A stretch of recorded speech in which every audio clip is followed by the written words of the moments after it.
Good morning, Broncos country. Welcome to Legends of Mile High, where today we are going to wait a little bit to make sure all the streams are live, and then I'm going to announce what I'm going to talk about. And now we're all live.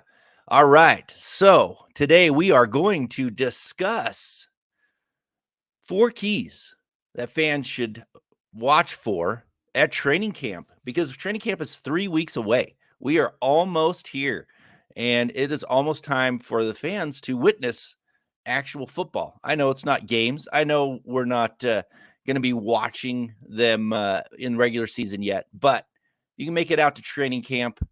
Yeah, this summer there's several days that are open to the public. I know it's limited, but if you can make it to a few, I'm going to give you some keys to look for that will give you a sense of maybe how the season is going to unfold, right? How is this season going to be compared to the last several seasons that we've seen, which has been pretty much heartbreak for the Broncos fans.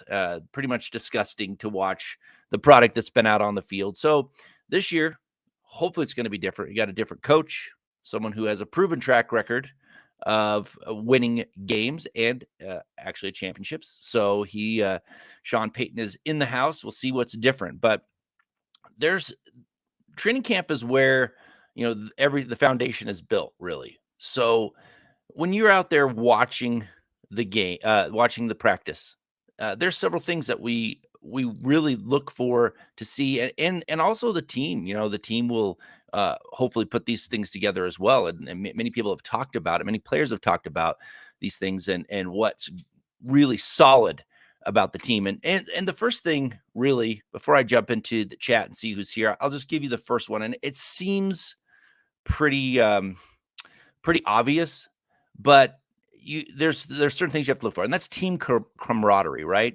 How is this team coming together? And I'm not talking about they go to a bowling game or go out bowling on a day or something like that, and have fun or anything like that. I'm talking about how tightly knit is this team, right?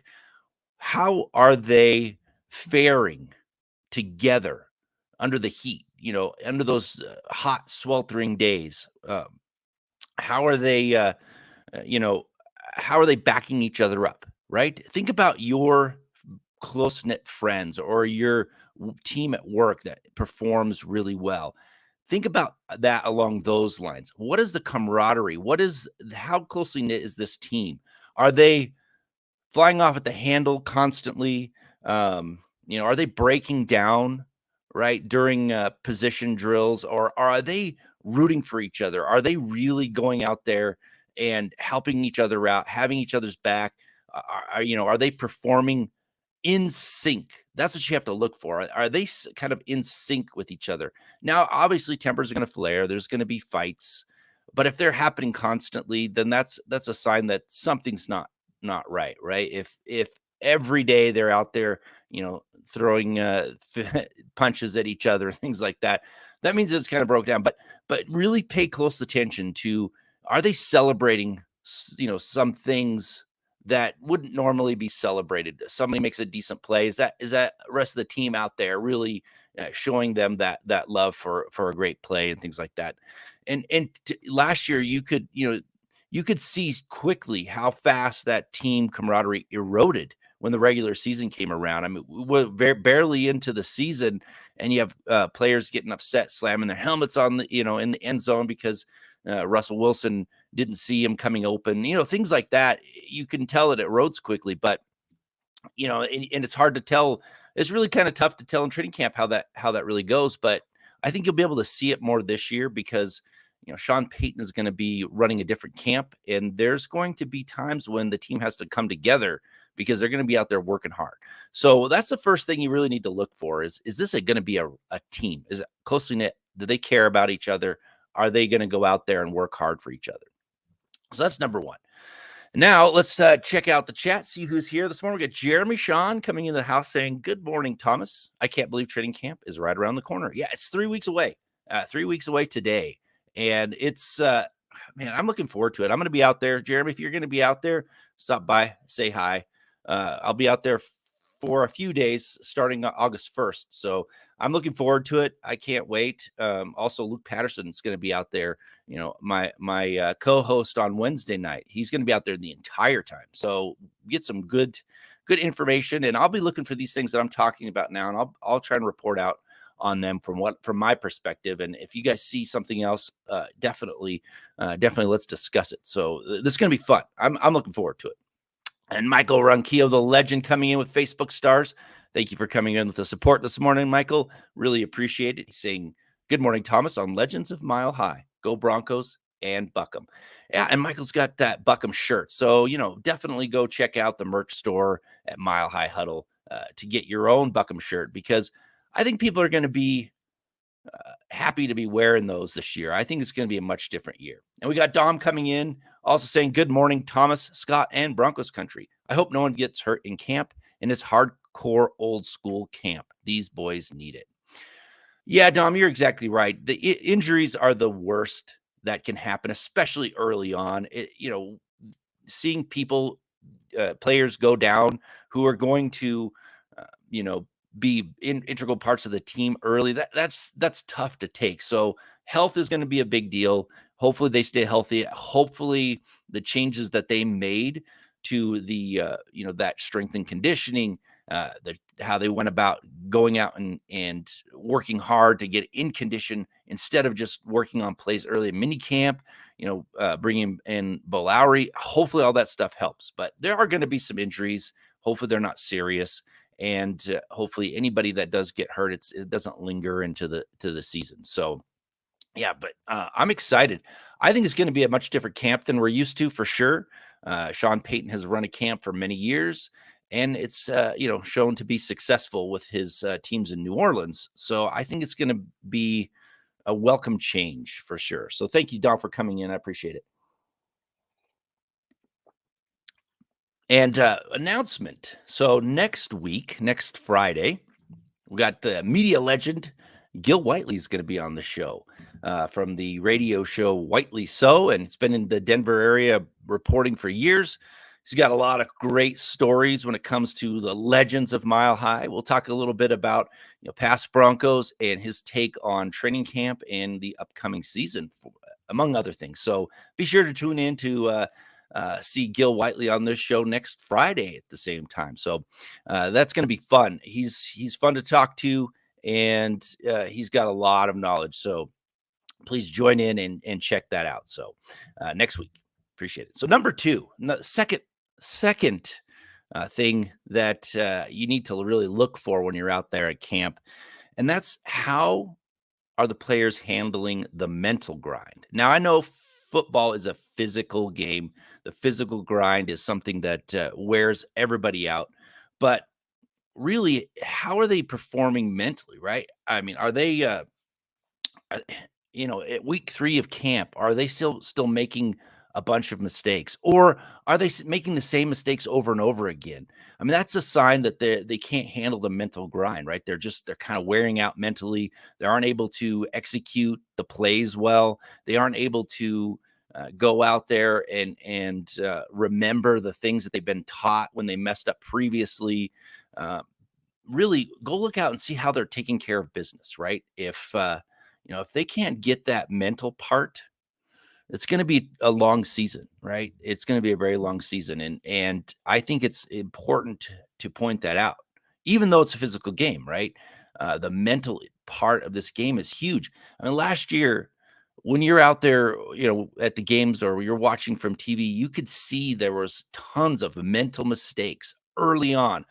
Many. They were at one point they were on pace to have more penalties in the history of the NFL for a season, right? And that's mental issues right there. Are they making those mental mistakes? And you can see it in practice. Are they making mental mistakes, right? And they're out there grinding it out. Are they making the same mistakes that we saw last year? Or is the execution just not there, right? I mean, you can watch. You're gonna see 7-on-7. You're gonna see 11-on-11 out there. You're gonna see real kind of practice going on, and they're not going to reveal their hand too much about all the plays they're going to have. But if they're making execution errors out there, That's important to remember because that's going to carry on into the season, right? And I'm not talking about, a practice squad potential player who's still trying to learn the system and, having, needs to develop. I'm talking about, everybody on the team. I'm talking about the stars. Are they there mentally? That's going to be a huge factor, especially early on in the season, right? Early on, and they killed themselves last year with the penalties. If they had half the amount of penalties, they might have won a few more games early on, but they just couldn't do it. So that's something very important to look for. And yeah, thank you for throwing that into the chat. Counting down the play clock like it's a basketball shot clock is never a good thing. Yeah, I mean the crowd was having to help the offense know that they're going to have a penalty that should never happen if you're a well-oiled machine, right? But it was happening constantly, and I don't foresee that happening. That was that was from the top down, the coach and they just couldn't figure out how to get the plays in soon enough. And I mean, that's all mental errors, right? Delay a game error. That's something that should happen on the very rarest of occasions. But it was pretty bad that the fans had to count the clock down last year. It was embarrassing. It was embarrassing, and that's that's a disappointment. Now, the next thing that I think really is an important piece, and that is how are they handling the fatigue, right? Now, if you've been out to camp, it is hot out there. I mean, just as a fan, you're out there sweating like crazy. Can you imagine, being out there in full pads, helmet? I mean, plenty of us have played football. We know what it's like if you've ever played, but y- out there in the heat, sweltering heat, getting tired. You're 2 weeks in, getting worked hard, and are they? You want to look for how do they look when they're tired, right? Because the game of football is a uh, grueling team sport, and when you're out there in training camp and you're not performing well in the fatigue and the heat, and you're just not doing well, that's going to be a sign of how are they going to be able to perform at the end of the game, right? When the play matters most and they're tired, is someone going to come up with a big play to change the course of the game or the outcome of the game? And you can see that in camp. Are they, when they're tired, are they still out there working hard and putting in the effort, or are they kind of slacking off a little bit because they are tired? Now, I know that's a bit subjective to, most people will look at that and say, "Oh, well, that's my opinion. I think they're kind of slacking off." Another person may say it, but if it becomes really apparent that they're just not out there working hard uh, when they're tired, that's going to be a sign that the end of the game comes. The other team's going to be the one that comes up with the play that matters. So that's very important. I got my man Keith Brugman coming in this morning saying, and good morning, Keith. I'm glad that you're here. He's saying, Thomas, I felt there weren't many corrections made during training camp last year. What did you see? Yeah, that's not going to happen this year. I mean, I think it's been pretty clearly said that Sean Payton's is more of an educator. They're going to stop the play if it's wrong and change it. And yeah, I didn't see that. It was a strange training camp for me last year, right? And I haven't been to a ton of training camps, so it was hard to judge what it was like under Fangio and whatnot. But under Hackett, it seemed like it was we're going to go out there and go through the motions, and it's good enough, right? It didn't seem like they were. Yeah, it didn't. I didn't see a lot of corrections, right? I didn't see that. You should see that, especially early on in training camp when they're trying to implement things. They're trying to get people developed and bring up these younger guys. There should be a lot of corrections early on. But yeah, I didn't see that. And talking with Luke, he didn't see that much either. Especially the offensive line. Like Butch Berry was pretty much, he just was hollering and absent for the most part. Very little teaching going on. It felt like Hackett was more into implementing the plays, and we're going to go out and we're going to be fine during regular season. But like I said, before, this is where the foundation is built, right? Training camp is the foundation of your team, and how you go about your business and practice at training camp really is how you're going to perform when the season comes down the pike, right? When that first game of the season happens, and we all witnessed it. Part of it was not playing in preseason, but they didn't look good coming right out of the gate, and that had a lot to do with how training camp was run. So I think this year, when you're gonna see plays stop, you're gonna see whatever they're doing stop and things being corrected, not just letting it linger and hoping that they get it. And that's gonna happen too. Like I said, when players are fatigued out there and they're tired, they're gonna make mistakes. And I'm not saying that when you look at them, they're not ever making mistakes out there. I mean, that's what training camp is for. You make mistakes, you get correction, but you don't do it the same. Don't do it again. So when they're getting tired, you're going to see a few mistakes, and you'll see if they're doing it the right way, you're going to see them stop and make that correction. And yeah, I was surprised a little bit about. I mean, I liked the don't get me wrong, I saw players out there that were working hard. I liked a lot of the players out there. I made a lot of comments about players who were working out there. I mean, Jonathan Kongbo really last year caught my eye because he was out there. He was going 110%, like every play, every drill. It seemed like he was always out there working hard, and he ended up, playing a little bit, even though most people didn't think he was going to make it. So there were some players out there that were working hard. So don't get me wrong. I just don't think it was a very well run training camp. And a lot of other people had that same kind of outlook. So yeah, I mean, Keith, thanks for coming in. I appreciate that. And David Bishop's comment here saying, yeah, Hackett's training camp wasn't really training camp. It felt that way, right? I mean, it really did. And I know there's a lot of rules that have been put on by the collective bargaining agreement about how many padded practices you can have and whatnot. But when you have those opportunities to practice, it better be solid practices, right? I mean, that's a limited number, and so you better be out there really playing and working hard at each of those. And yeah, it seemed more.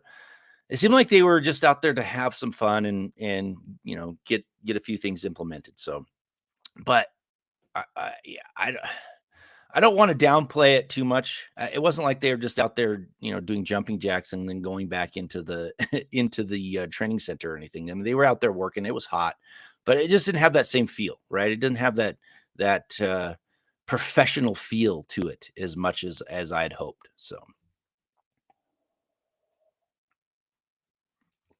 We got Keith coming back in, agreeing with me about the fatigue part, saying, as fans, we get to see most of the physical part of training camp, but we don't see any of the meetings they go through. The fatigue factor is real.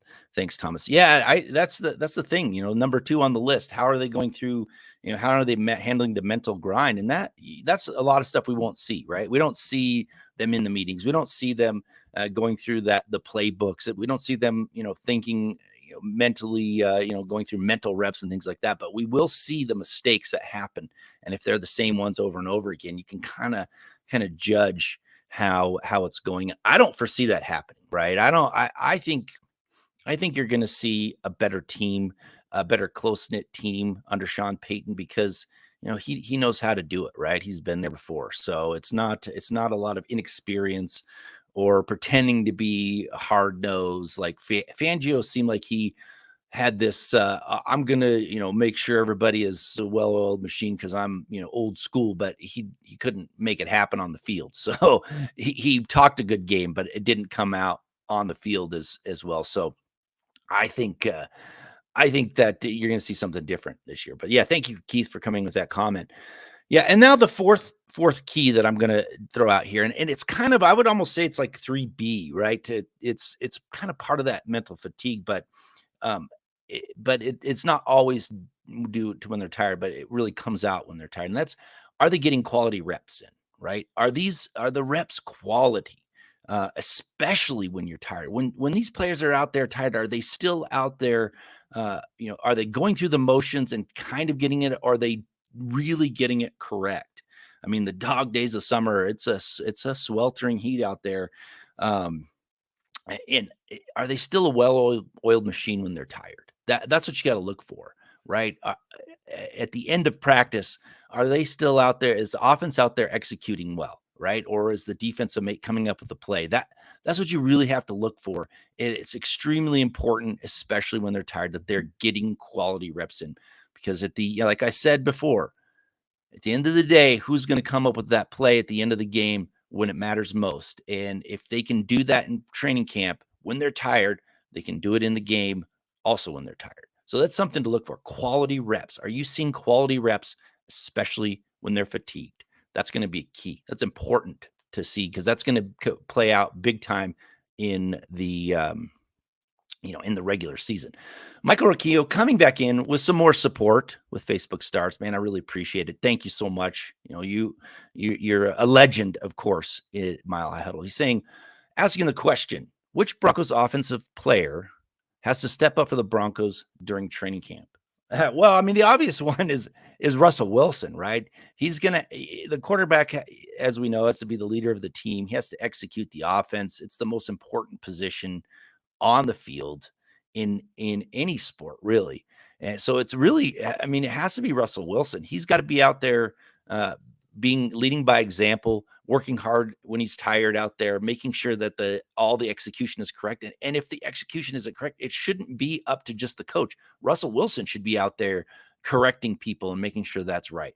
So my feeling is Russell Wilson has to be that face of training camp, right? Of making sure everything is going well. But I think if it wasn't for the quarterback position, I really want to see Quinn Miners step up, right? I mean, the Broncos went out there and spent money on the other guard position. Right, Ben Powers is going to come in and be a heck of a player right out of the gate. And Miners, I love Miners, but he does need to develop a little bit more, right? And he was a developmental prospect. He came from a small school.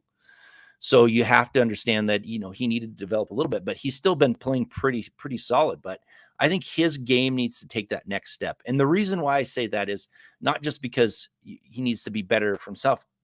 Those two guards need to kind of make up for the weakness that's in the middle with Lloyd Cushenberry. So I really want to see Quinn Miners take his game to the next level, to be that star on the offensive line, like Ben Powers is going to be. And I think he can be, right? They put a lot of money into the offensive line. So I think he needs to take that next step. So I'm going to be looking for Miners out there, playing hard and taking that next step. So thank you for that, Michael. Appreciate it. Now, speaking of centers, Cristiano Roden is coming in. Thank you for being here this morning. Appreciate it. Saying at least one center also has to step up. Yeah, I've been saying this for a long time, especially anybody asks who's the dark horse candidate or the surprise that's going to come out. And I keep saying Lloyd Cushenberry because he has to be, right? He has to take his game to the next level because if he's going to continue to play the way he has, that's going to be a major weakness in the middle of that line. So to me, Lloyd Cushenberry has to grow the most from last year to this year in order for that offensive line and that offense to really blossom and become a high potent offense. Because if you're letting that middle come, crashing down and people are manhandling Lloyd Cushenberry, it's not going to be a very solid offensive line, even if you've made all these new changes to the outward.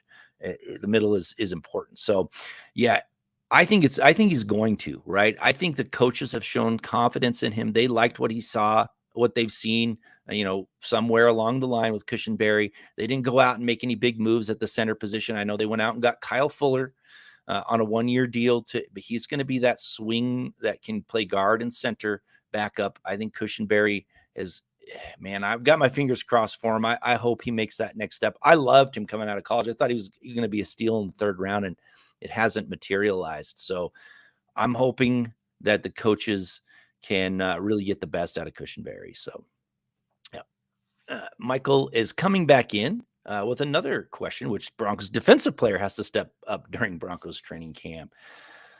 Yeah, that's a good one. I think it's got to be someone on the defensive line. I love DJ Jones. I think Zach Allen is a star in the making. I think that the other starter on the other side on defensive end, it's either going to be Mike Purcell or somebody else has to step up and show that they really can solidify that other side. Because Deshaun Williams was another loss in free agency. He was the other starter. I mean, they replaced Draymond Jones with Zach Allen, but they didn't do anything about the other side. And I know Mike Purcell's been around for a while. He had a really solid season a few years ago. He struggled with injuries.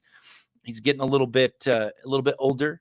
So, if it's not him, it needs to be somebody else stepping up and showing that they can solidify that other side of that defensive line. So in my mind, that is a huge hole, still a huge question mark.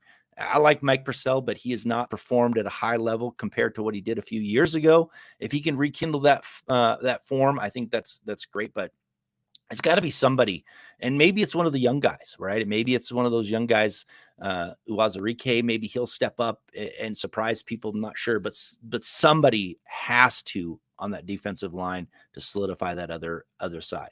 I think it's going to be Mike Purcell's job to lose, obviously, but again, he's struggled with injuries, so we'll see what that happens. And then I think you're going to have to see. I'd like to see Damari Mathis step up his game. I liked what he did last year. He's, as a rookie, he got thrown into the fire. He performed well. I want to see him take that next step. I want to see him out there in training camp, being that guy who is ready for the big time, right? Who came in as a rookie, was solid, but now he's really that key piece opposite Pat Surtain, right? Opposite of Pat Surtain, really shows how good he can be. So I think those two guys on defense, Michael, are keys to this. But there's a few other question marks along on the defensive or on in the defensive side. But those are two that I really going to be looking for sure. Okay, Gary Palmer coming in with a super chat. So thank you for the support. Really appreciate it, you, Gary. Again, another legend of Mile High Huddle fandom coming in. I appreciate it. Saying good morning, Thomas and Scott Buckham. Yeah, go out and get yourself a Buckham shirt if you haven't already at the MHH merch store. I think people are going to be proud to be wearing those because, I mean, I still have cautious optimism about this team, and I'm going to wait again. Like I keep saying, I'm going to wait to see it unfold on the field. But I think by midseason, a lot of these media people are going to be eating their words when it comes to Russell Wilson and the Broncos and whatnot. They're going to be a much better team, and they're going to be pushing for that playoff spot. And if not, I think it's a failure of a season. So thank you, Gary. Appreciate the support as always. And thank you for sharing your Friday morning with me this morning. Thanks a lot. Keith Brugman has a good point here, and I think, and he says that my defensive player that needs to step up in training camp is Cadence Stearns. Yeah, that's a great point. Cadence Stearns, right? I know they went out and brought Kareem Jackson back. He for my money, I think it was more of a leadership thing, bringing him back in, right? But he does need to step up. He had a great rookie season, got injured last year. I think the sky's the limit for him. I think he shows a lot of potential, but you're right. He needs to step up, solidify that other safety starting position, and make Kareem Jackson kind of expendable. And Kareem Jackson's contract does make him expendable. I mean, if they feel like their safety room is adequate without him, they can cut him loose without much dead money or dead cap hit or anything like that. So yeah, good point. Cadence Stearns, and I'll be watching for him. And to me, he needs to stay healthy, right? That's the big thing. And that's what happened to him last year is he couldn't stay healthy and he couldn't really develop. So yeah, thank you for that, Keith. I appreciate it. It's a good one. All right, folks. I do not have a Mile High legend this morning, so I'm going to wrap this show up. I'm just going to recap the keys, and then I will let you all guys go. But if you're out there at training camp, come by, say hi. I appreciate if you do that. But so remember, when you're out there at training camp, team camaraderie, check for that. How are they performing together? Are they a tight-knit team? How are they handling the mental grind, right? That's important. Are they making a lot of mistakes or not? How are they handling the fatigue? How are they performing when they're tired? That's an important piece. And then are they getting quality reps? And especially when they're tired. Those are 4 things that really need to you need to check out when you're out there at training camp. And Troy coming in with a super chat, man. Thank you so much for being here this morning, Troy. Really happy to see you and really happy for the support as always. Troy saying, hey, Thomas, going to my first training camp this year. So glad for what to watch for. Thank you. Yeah, I appreciate that, Troy. Thank you for being here. And I hope this helps. I think these are, I mean, you can go through a lot of things.